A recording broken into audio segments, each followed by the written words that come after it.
Hello बच्चों, accent school के e learning platform में आप सभी का स्वागत है। मेरा नाम है संजय भंडारी। हम लोग चला रहे थे क्लास 11 चैप्टर 3 पीरियोडिक टेबल और आज लास्ट लेक्चर होगा इस चैप्टर का। और लास्ट लेक्चर में हम लोग डिस्कस करने वाले हैं chemical properties of some atoms और इनके ट्रेंड्स को हम देखेंगे किस तरह से लेफ्ट टू राइट और टॉप टू बॉटम कुछ केमिकल प्रॉपर्टीज चेंज होती है। तो बच्चों देखो, हेडिंग डालिए आप periodic trend in chemical properties. और कुछ केमिकल प्रॉपर्टीज में सबसे पहली केमिकल प्रॉपर्टी हमारे पास है वैलेंस इलेक्ट्रॉन और देन उसके बाद है वैलेंसी। ठीक है, तो सबसे पहले देखते हैं बच्चों कि वैलेंस इलेक्ट्रॉन क्या होता है। ठीक, अच्छा, सपोज आप किसी एटम को लिखते हैं, जैसे मैंने लिखा सोडियम, और सोडियम का इलेक्ट्रॉनिक कॉन्फ़िगरेशन है 281। ठीक है, क्योंकि इसमें कितने इलेक्ट्रॉन होते हैं? 11 इलेक्ट्रॉन होते हैं। तो वैलेंस इलेक्ट्रॉन का सीधा सा मतलब है द नंबर ऑफ इलेक्ट्रॉन, ध्यान दीजिए, the number of electron present it's outer most orbit is called valence electron. ये इसके वैलेंस इलेक्ट्रॉन हैं। किसी एटम के आउटर मोस्ट ऑर्बिट में जितने इलेक्ट्रॉन होते हैं उस एटम के वो वैलेंस इलेक्ट्रॉन कहे जाते हैं। तो डेफिनेशन क्या बनी? The number of electrons present in outermost orbit of an atom। सीधी सी बात है, किसी एटम के आउटर मोस्ट ऑर्बिट में जितने इलेक्ट्रॉन होते हैं वो उसके वैलेंस इलेक्ट्रॉन कहे जाते हैं। सपोज नाइट्रोजन के वैलेंस इलेक्ट्रॉन मुझे पता करने हैं, तो इसमें टोटल 7 इलेक्ट्रॉन होते हैं। पहले शेल में 2, दूसरी शेल में 5, तो ये वैलेंस इलेक्ट्रॉन। अच्छा, ऑक्सीजन की बात करें तो 2n6, तो ये वैलेंस इलेक्ट्रॉन हुए। ठीक है, अच्छा, अगर मैं क्लोरीन की बात करूं तो क्लोरीन में 17 इलेक्ट्रॉन होते हैं, तो 2 8 7, तो 7 इसके वैलेंस इलेक्ट्रॉन हुए। ठीक है, अच्छा, अगर मैं हाइड्रोजन की बात करूं तो हाइड्रोजन में एक ही होता है, तो ये इसके वैलेंस इलेक्ट्रॉन हुए। ठीक है, अच्छा, अगर मैं लिथियम की बात करूं तो लिथियम में कितने होते हैं? 2 और 1, लास्ट में 1 इलेक्ट्रॉन होता है।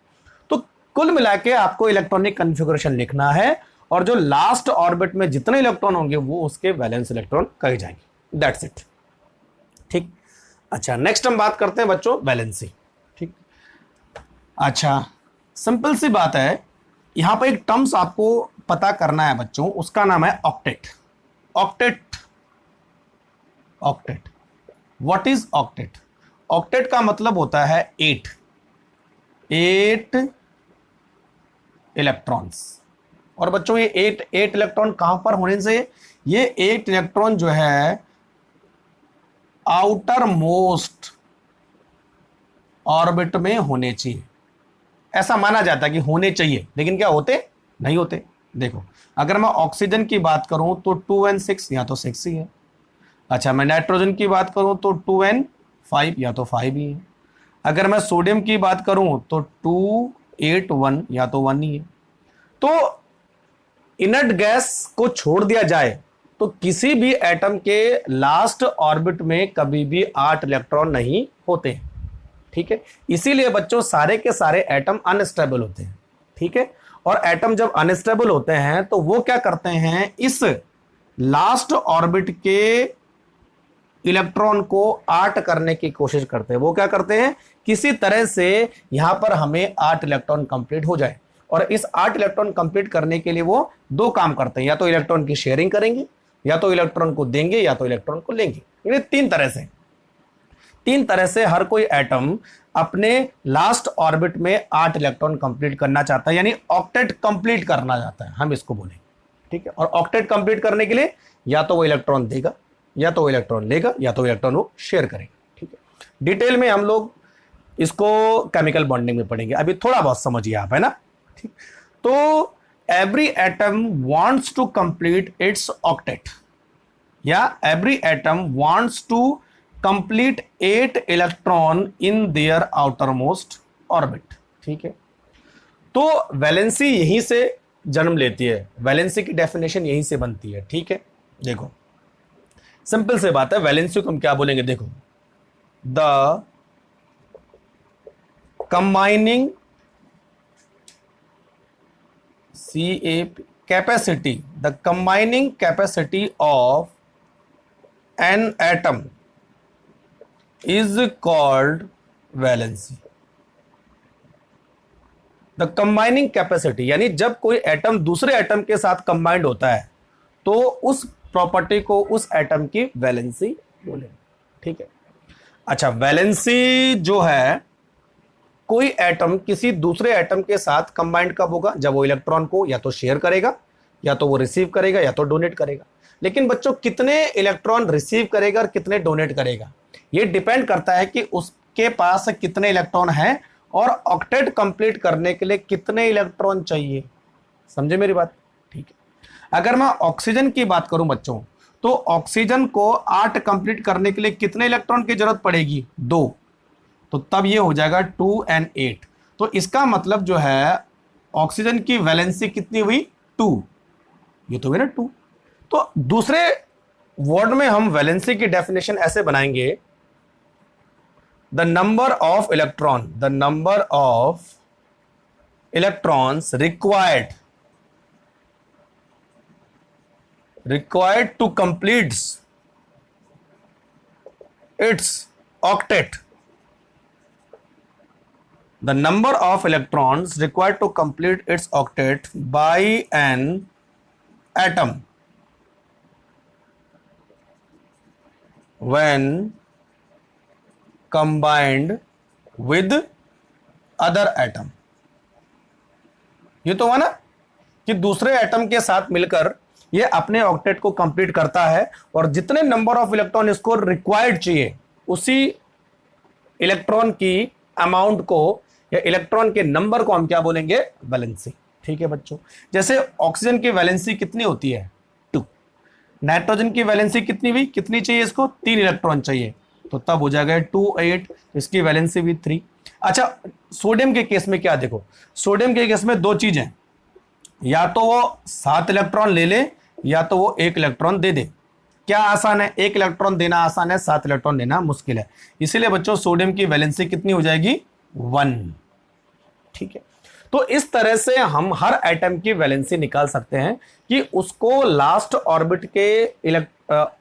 ऑर्बिट में 8 इलेक्ट्रॉन करने के लिए कितने एटम की जरूरत पड़ती है। ठीक है।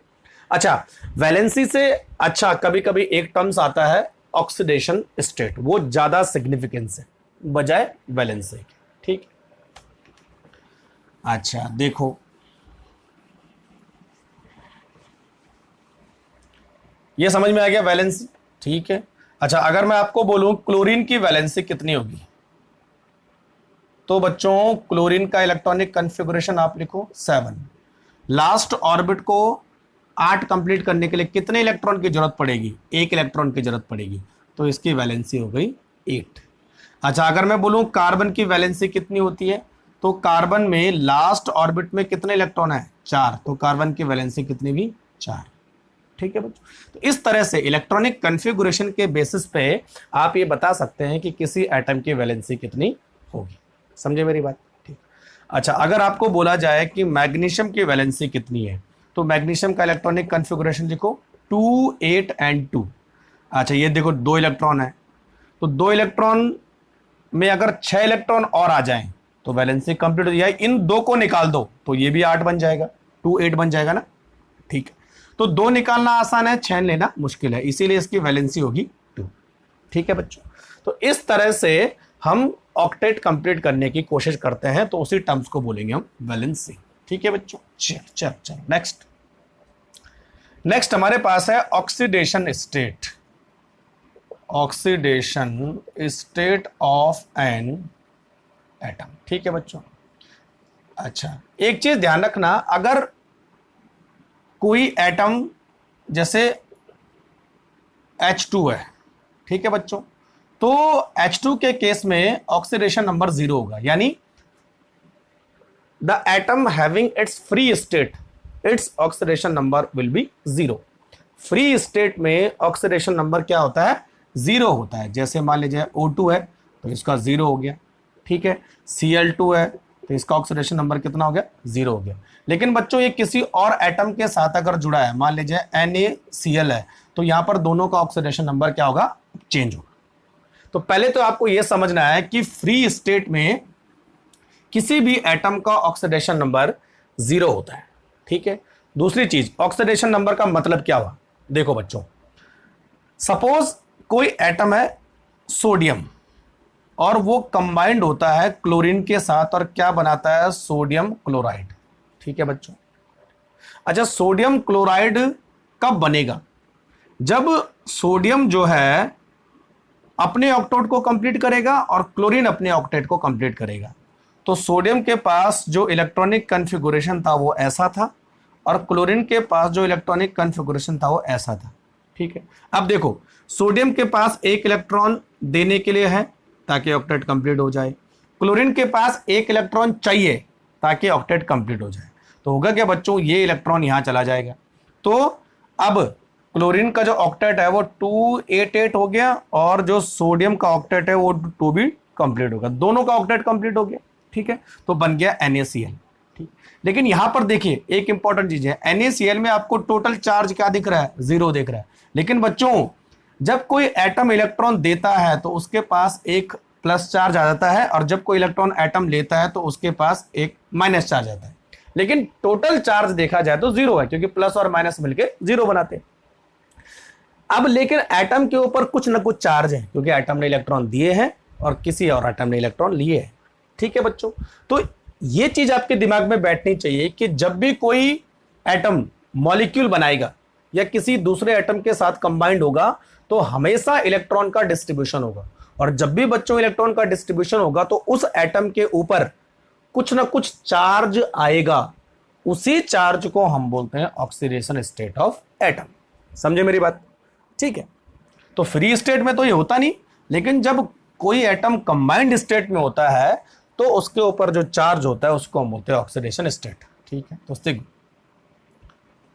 The charge of an atom, the charge of an atom, definition देखो, when it's combined with, when it's combined with other atom,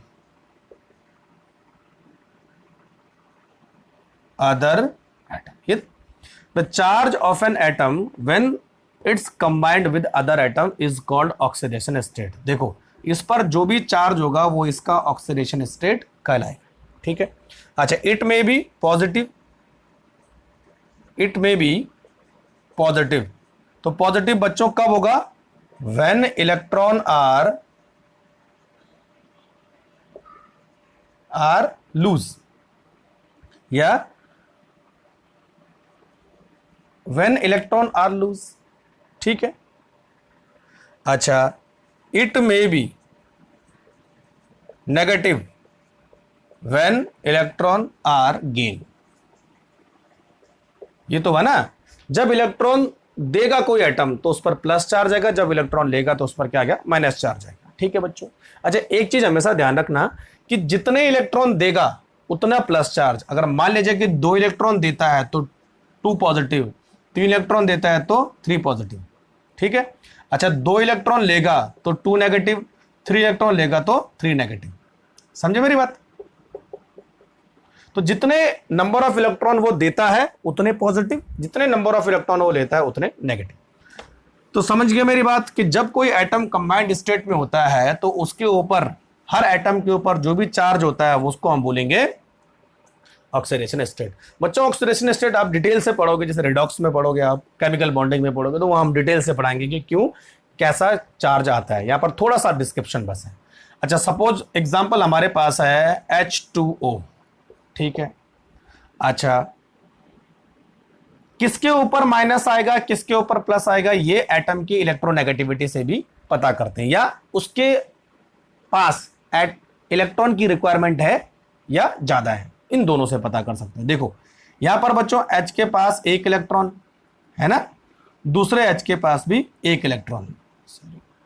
oxygen के पास कितने इलेक्ट्रॉन होते हैं? 6 इलेक्ट्रॉन। तो 1s2, ऐसे नहीं, इसको करते हैं 2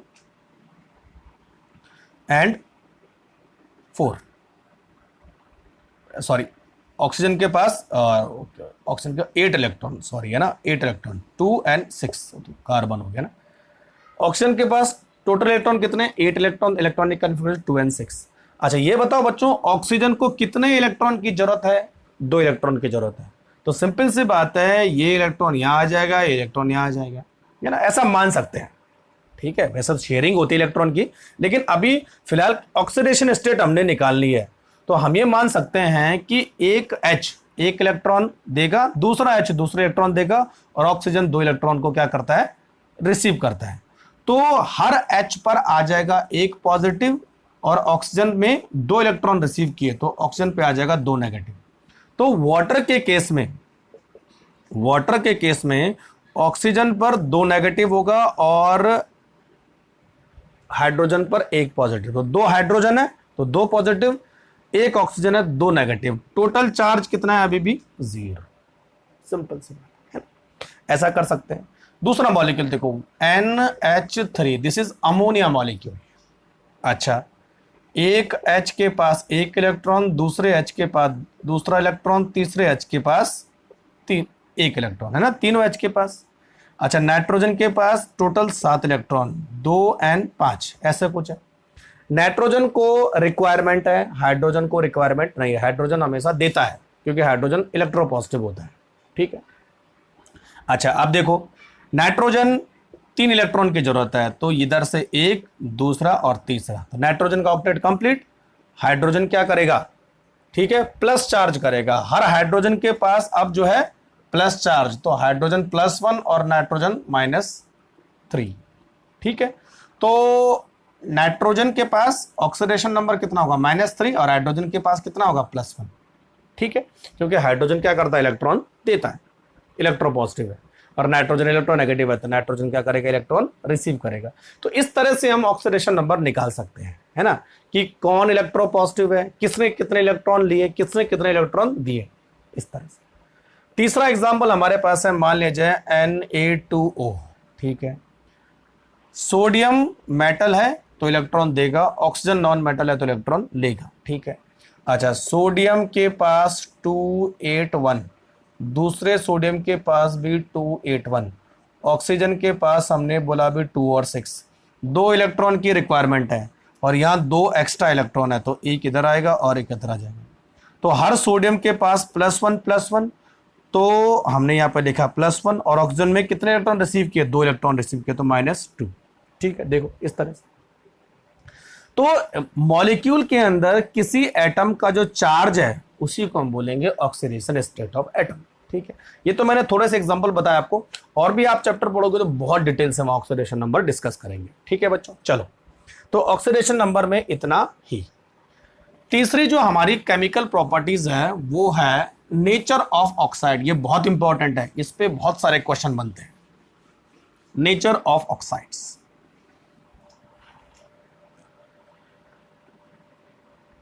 नेचर नहीं, टाइप्स ऑफ ऑक्साइड करेंगे। टाइप्स ऑफ ऑक्साइड्स, नेचर भी कर सकते हैं। अच्छा, व्हाट इज ऑक्साइड्स? ऑक्साइड्स का मतलब होता है व्हेन एन एटम, ऑक्साइड्स का मतलब क्या होता है बच्चों, when an atom combined with oxygen, किसके साथ कंबाइंड होता है, ऑक्सीजन के साथ कंबाइंड होता है, कंबाइंड विद ऑक्सीजन। तो ऑक्सीजन और उस एटम का जो भी मॉलिक्यूल बनता है उसको बोलते हैं ऑक्साइड। सपोज मान लीजिए Na2O एग्जैक्टली ऑक्साइड हुआ, ठीक है, MgO ऑक्साइड हुआ, CaO ऑक्साइड हुआ, CO2 ऑक्साइड हुआ, SO2 ऑक्साइड हुआ, है ना। This is metal oxide, metal oxide, metal oxide, non metal oxide, non metal oxide. ठीक है, तो कोई भी एटम अगर ऑक्सीजन के साथ कंबाइंड होता है उसको हम बोलते हैं ऑक्साइड। समझे मेरी बात? तो ये सारे ऑक्साइड में। अब देखो बच्चों, ऑक्साइड कितने टाइप के होते हैं? ऑक्साइड 4 टाइप के होते हैं। There are 4 type of oxide, there are 4 type of oxide. ये बहुत इंपॉर्टेंट है, देखिए। नंबर वन होता है बच्चों एसिडिक ऑक्साइड, ठीक है। दूसरा होता है बच्चों बेसिक ऑक्साइड, बेसिक ऑक्साइड्स। तीसरा होता है हमारे पास एम्फोटेरिक ऑक्साइड, एम्फोटेरिक ऑक्साइड। चौथा होता है हमारे पास neutral oxide. Neutral oxide, there are 4 type of oxide, acidic, basic, amphoteric and neutral. अच्छा, व्हाट आर एसिडिक ऑक्साइड? तो बच्चों एसिडिक ऑक्साइड वो होते हैं जो बेस के साथ रिएक्शन करते हैं। ठीक है, देखो सबसे पहला रिएक्ट विद बेस, ये तो हुआ ना भाई, सिंपल सी बात है, एसिड है तो किसके साथ रिएक्शन करेगा? बेस के साथ रिएक्शन करेगा। और दूसरी बात, दूसरी इसकी डेफिनेशन बनी, when react with water, when react with water gives acid. तो एसिडिक ऑक्साइड वो होते हैं जो वाटर के साथ रिएक्शन करके कोई एसिड बनाते हैं या बेस के साथ रिएक्शन करके सॉल्ट बनाते हैं, सीधी सी बात है। ठीक है, समझे मेरी बात? Acidic oxide react with water to give acid या रिएक्ट विद बेस। ठीक है, अच्छा कौन से ग्रुप के ऑक्साइड एसिडिक होंगे? तो सीधी सी बात है बच्चों, ऑल नॉन मेटल, सारे नॉन मेटल नहीं बोलते, non metal oxides are acidic in nature. Non metal oxide है ना बच्चों, acidic in nature, non metal oxides. ठीक है, अच्छा नॉन मेटल ऑक्साइड्स कौन से होते हैं? जैसे देखो CO2, कार्बन क्या है? नॉन मेटल है, तो इसका ऑक्साइड क्या होगा? एसिडिक होगा। SO2, सल्फर क्या है? नॉन मेटल है, ये भी एसिडिक होगा। Cl2O3, क्लोरीन क्या है? नॉन मेटल है, तो इसका ऑक्साइड भी क्या होगा? एसिडिक होगा। ठीक है, अच्छा और कौन से नॉन मेटल हमारे पास? NO2, नाइट्रोजन डाइऑक्साइड, नाइट्रोजन क्या है? एसिडिक, सॉरी नॉन मेटल है, तो ये भी इसका ऑक्साइड क्या होगा? एसिडिक। P2O5, फॉस्फोरस पेंटाऑक्साइड, तो फॉस्फोरस क्या है? नॉन मेटल है, तो इसका ऑक्साइड भी क्या होगा? एसिडिक। तो बच्चों जितने भी नॉन मेटल है उन सबके ऑक्साइड क्या होंगे? एसिडिक होंगे। Clear concept? ठीक है, अच्छा सारे नॉन मेटल कहां प्रेजेंट होते हैं? पी ब्लॉक में। तो हम ये बोल सकते हैं कि पी ब्लॉक के जो एलिमेंट्स हैं उनके ऑक्साइड क्या होते हैं? एसिडिक होते हैं, सिंपल। अच्छा दूसरा हमने क्या बोला था कि जो एसिडिक ऑक्साइड है वो वाटर के साथ रिएक्शन करके क्या बनाते हैं? एसिड बनाते हैं। तो चलो मान लीजिए CO2 और प्लस H2O, हमने इसको रिएक्शन करवाई, क्या बना? H2CO3। तो बच्चों H2CO3 क्या है? कार्बोनिक एसिड, कार्बोनिक एसिड, सीधी सी बात है ना? तो कोई भी नॉन मेटल का ऑक्साइड वाटर के साथ रिएक्शन करता है तो वो क्या बनाता है? एसिड बनाता है। इससे पता चलता है कि ये एसिडिक नेचर का है। जैसे SO2 होगा तो सल्फ्यूरिक एसिड बनेगा, Cl2O3 होगा तो HCl बनेगा, NO2 होगा तो नाइट्रिक एसिड बनेगा, P2O5 होगा तो फॉस्फोरिक एसिड बनेगा।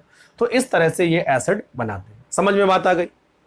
तो एसिडिक ऑक्साइड ये होते हैं। कई बार पूछा जाता है कि कौन कौन से एसिडिक ऑक्साइड है। ठीक है, चलो दूसरा हमारे पास है बेस, बेसिक ऑक्साइड। ठीक है बच्चों, सिंपल सी बात है, बेस किसके साथ रिएक्शन करेगा? रिएक्ट विद एसिड, है ना? एसिड के साथ रिएक्शन करेंगे। और दूसरी चीज, when react with water, when react with water they give क्या? बेस, ये बेस बनाएंगे सीधी। ठीक है, अच्छा किस ग्रुप के मेंबर बेसिक ऑक्साइड होते हैं? Metal, metals oxide are basic in nature. ध्यान रखना, मेटल बेसिक इन नेचर। और बच्चों मेटल कहां पर है? S ब्लॉक में मेटल है, कुछ P ब्लॉक में मेटल है, कुछ D ब्लॉक में मेटल है और F ब्लॉक में मेटल है। ठीक है, सारे के सारे नहीं बोल सकते, कुछ एक्सेप्शन है, लेकिन मोस्ट ऑफ S ब्लॉक, कुछ P ब्लॉक, सारे D ब्लॉक और F ब्लॉक के जितने भी मेटल है सब क्या बनाते हैं? बेसिक ऑक्साइड बनाते हैं। फॉर एग्जाम्पल देखो, अगर मैं बात करूं Na2O, तो सोडियम क्या है? S ब्लॉक का एलिमेंट है, तो इसका ऑक्साइड क्या होगा? बेसिक होगा। CaO, कैल्शियम, कैल्शियम क्या है? मेटल है, S ब्लॉक का मेटल है, ऑक्साइड क्या होगा? बेसिक होगा। K2O, पोटेशियम कहां पर है? S ब्लॉक का एलिमेंट है, ऑक्साइड क्या होगा? बेसिक होगा। MgO, मैग्नीशियम ऑक्साइड, मैग्नीशियम कहां है? S ब्लॉक का एलिमेंट है, तो ऑक्साइड क्या होगा? बेसिक होगा। ठीक है बच्चों। अच्छा नेक्स्ट हम बात करते हैं जैसे और कौन कौन से, हाँ Fe2O3 आयरन क्या है, मेटल है, तो मेटल का ऑक्साइड क्या होगा, बेसिक होगा। तो इस तरह से हम पता कर सकते हैं कि कौन कौन से ऑक्साइड क्या हो गए, बेसिक हो गए। ठीक है भाई, समझ में आ रहा है। अच्छा दूसरा हमने क्या बोला था कि वाटर के साथ रिएक्शन करके बेस बनाते हैं। तो चलो मान लीजिए हम बात करते हैं NO2O प्लस वाटर, ठीक है ना। तो क्या बनाएगा बच्चों, 2NaOH ये बनाता है सोडियम हाइड्रोक्साइड। और सोडियम हाइड्रोक्साइड क्या होता है, बेस होता है। सोडियम हाइड्रोक्साइड, और सोडियम हाइड्रोक्साइड क्या होता है, बेस होता है। तो इसी तरह सबके सब क्या बनाएंगे, अपने हाइड्रोक्साइड बनाएंगे। और बच्चों मेटल के हाइड्रोक्साइड हमेशा क्या होते हैं, बेस होते हैं। समझ में बात आ गई। चलो एग्जाम्पल याद रखने, ध्यान रखना एग्जाम्पल है ना। हाँ चलो अब बात करते हैं एम्फोटेरिक। एम्फोटेरिक का मतलब होता है बच्चों जो दोनों के साथ रिएक्शन करता है। They react with both acids and base, ये दोनों के साथ रिएक्शन करते हैं, एसिड के साथ भी और बेस के साथ भी। लेकिन बच्चों एक चीज ध्यान रखना, एम्फोटेरिक ऑक्साइड जो होते हैं वो मेटल के भी हो सकते हैं, नॉन मेटल के भी हो सकते हैं, और सेमी मेटल के भी होते हैं। ध्यान रखें तीनों के ऑक्साइड एम्फोटेरिक हो सकते हैं। फॉर एग्जांपल देखो Al2O3, एल्यूमिनियम भले मेटल है लेकिन बच्चों इसका ऑक्साइड एम्फोटेरिक होता है। दूसरा ZnO, जिंक भले मेटल है लेकिन इसका ऑक्साइड एम्फोटेरिक होगा। PbO, लेड मेटल है लेकिन ऑक्साइड क्या होगा, एम्फोटेरिक होगा। SiO2, ये देखो सिलिकॉन क्या है, सेमी मेटल है, तो जो है ऑक्साइड क्या होगा, एम्फोटेरिक होगा। GeO2, जर्मेनियम का ऑक्साइड क्या होगा, एम्फोटेरिक होगा। तो मोस्ट ऑफ सेमी मेटल, कुछ नॉन मेटल, इनके ऑक्साइड क्या होंगे, एम्फोटेरिक होंगे। तो ये आपको याद ही करने पड़ेंगे थोड़ा सा, ठीक है बच्चों। अच्छा एम्फोटेरिक ऑक्साइड दोनों के साथ रिएक्शन करते हैं, एसिड और बेस। देख लेते हैं Al2O3, ठीक है। अच्छा अगर मैं Al2O3 को वाटर के साथ रिएक्शन कराऊं तो बनेगा बच्चों AlOH का होल थ्राइस, ठीक है।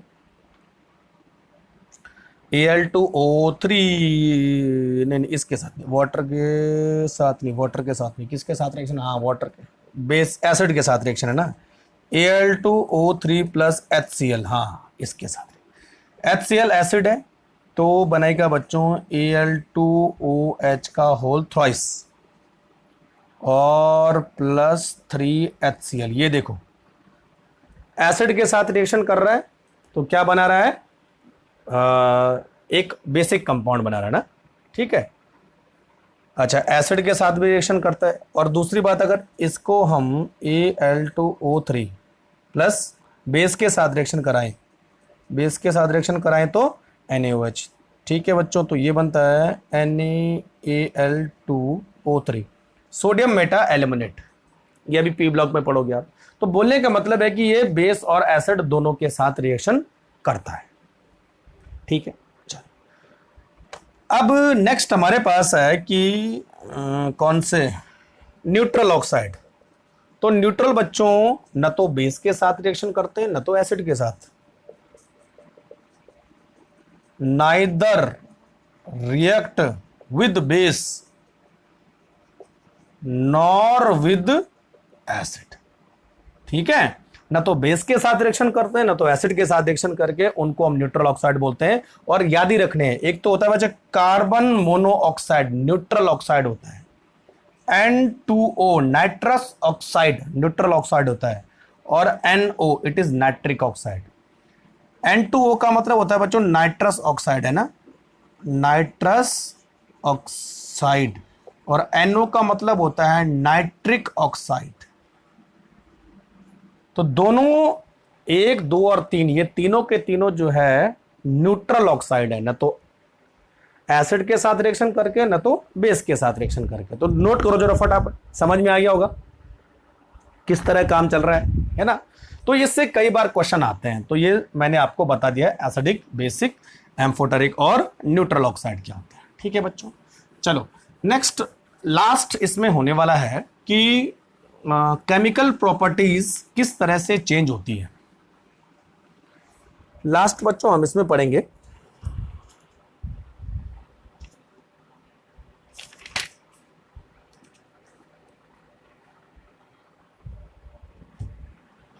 केमिकल प्रॉपर्टी चेंज कैसे होती है ना। ठीक है, अच्छा देखो, हमारे पास पीरियोडिक टेबल है, लेफ्ट, मिडिल एंड राइट। अब जो केमिकल प्रॉपर्टी है किसी एटम की, हम उसके ऑक्साइड के नेचर पे देखेंगे। देखो, द केमिकल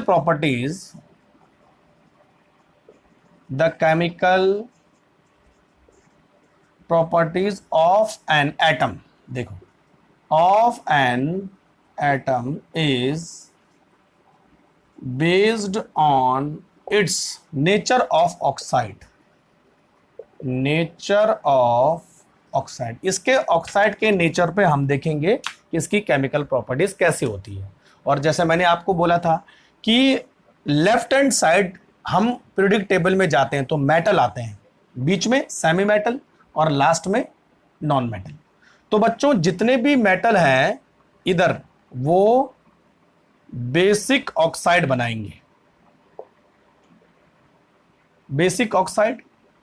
बीच के जो मेटल हैं वो एम्फोटेरिक ऑक्साइड बनाएंगे, यानी मेटल के एलिमेंट आप बोल सकते हैं। और जो लास्ट के एलिमेंट है वो एसिडिक ऑक्साइड बनाते हैं। ये तो है ना, लेफ्ट हैंड साइड मेटल है तो बेसिक ऑक्साइड, बीच में सेमी मेटल भी है, कुछ और मेटल भी है तो एम्फोटेरिक ऑक्साइड, और last right hand side non metal है तो नॉन मेटल क्या होते हैं, एसिडिक ऑक्साइड बनाते हैं। समझो मेरी बात, तो ध्यान रखिए, है ना, इस तरह आता है। तो हम ये बोल सकते हैं देयर इधर मेटल्स है, इधर सेमी मेटल्स है और इधर नॉन मेटल्स है। ये तो है ना, पीरियोडिक टेबल में ऐसा तो हुआ, राइट मिडिल लेफ्ट। ठीक है, अच्छा अब देखो बच्चों, अगर मैं किसी ग्रुप में ऊपर से नीचे आऊं तो क्या लगता है, मेटेलिक प्रॉपर्टी क्या होती है, बढ़ती है। ध्यान दीजिए ना, किसी ग्रुप में ऊपर से नीचे आने पर left hand side metallic property बढ़ती है। ठीक है, तो हम लिख सकते हैं इंक्रीज मेटेलिक प्रॉपर्टीज। और बच्चों जो अगर मेटेलिक प्रॉपर्टी बढ़ेगी तो बेसिक ऑक्साइड का नेचर होगा वो और बेसिक होगा ना, इंक्रीज बेसिसिटी ऑफ ऑक्साइड्स। बस ये ध्यान रखना आप।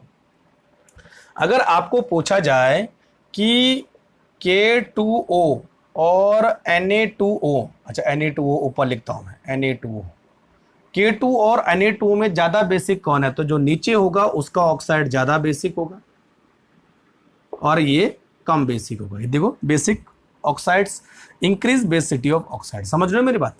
ठीक है, अच्छा अगर बच्चों हम किसी नॉन मेटल ग्रुप में, जैसे 17 ग्रुप है ना, 17 ग्रुप है यहाँ पर हेलोजन का, इसमें ऊपर से नीचे आते हैं तो नॉन मेटल प्रॉपर्टी क्या होती है, घटती है। नॉन मेटल है ना, नॉन मेटलिक प्रॉपर्टी घटती है, डिक्रीज नॉन मेटालिक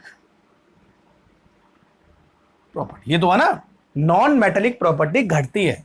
और बच्चों जब नॉन मेटालिक प्रॉपर्टी घटेगी तो जो एसिडिटी होगी ऑक्साइड की वो भी घटेगी। Acidic strength of oxide decrease acidic strength of oxide. सीधी सी बात है। अगर आपको बोला जाए कि Cl2O7, ठीक है, और I2O7 में कौन ज्यादा एसिडिक है, तो जो ऊपर होगा वो ज्यादा एसिडिक होगा, क्योंकि ऊपर वाला ज्यादा नॉन मेटल है और नीचे वाला कम नॉन मेटल। ठीक, तो ये देखो दोनों कॉन्ट्राडिक्टरी है। यहां मेटेलिक प्रॉपर्टी ऊपर से नीचे बढ़ती है, जबकि यहां नॉन मेटल प्रॉपर्टी नीचे से ऊपर बढ़ती है। ध्यान रखिए बच्चों, है ना, देखो ऐसा है ये और ये, तो ये वाला सबसे ज्यादा नॉन मेटल और ये सबसे ज्यादा मेटल, ऐसे डायगोनल में है ना। तो बच्चों केमिकल रिएक्टिविटी भी को भी हम ऐसे कैलकुलेट कर सकते हैं। मेटल की जो केमिकल रिएक्टिविटी है वो ऊपर से नीचे बढ़ती है, जबकि नॉन मेटल की केमिकल रिएक्टिविटी नीचे से ऊपर बढ़ती है, ऊपर से नीचे घटती है। तो ये ऐसे में आएगा, ये वाला है ना।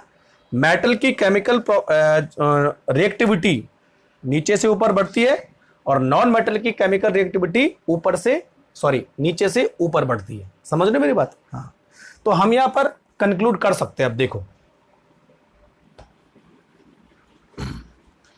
तो मेटल और नॉन मेटल की रिएक्टिविटी को हम ऐसे भी देख सकते हैं। सिंपल सी बात है। हाँ, रिएक्टिविटी ऑफ मेटल्स इंक्रीज है ना, फ्रॉम टॉप टू बॉटम।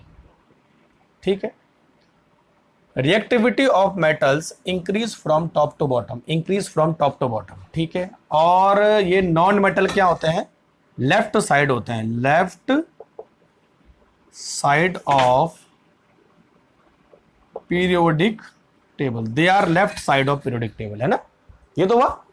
ठीक है, अच्छा, दूसरा है reactivity of non metal, reactivity of non metal decrease from top to bottom. ये तो हुआ ना, ऊपर से नीचे घटती है, नीचे से ऊपर बढ़ती है, टॉप टू बॉटम। और बच्चों ये क्या होते हैं? Right side of periodic table.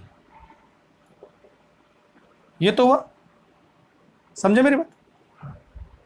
ठीक है, तो इस तरह से हम इनकी केमिकल रिएक्टिविटी को देखते हैं। अच्छा, एक और टर्म्स मालूम कर सकते हैं हम।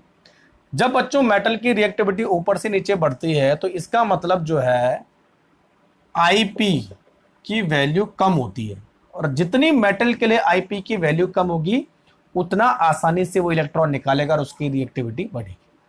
यहां पर क्या होता है देखो, जो नॉन मेटल है उसके लिए हम जो है इलेक्ट्रॉन गेन एंथैल्पी करते हैं, डेल्टा EGH।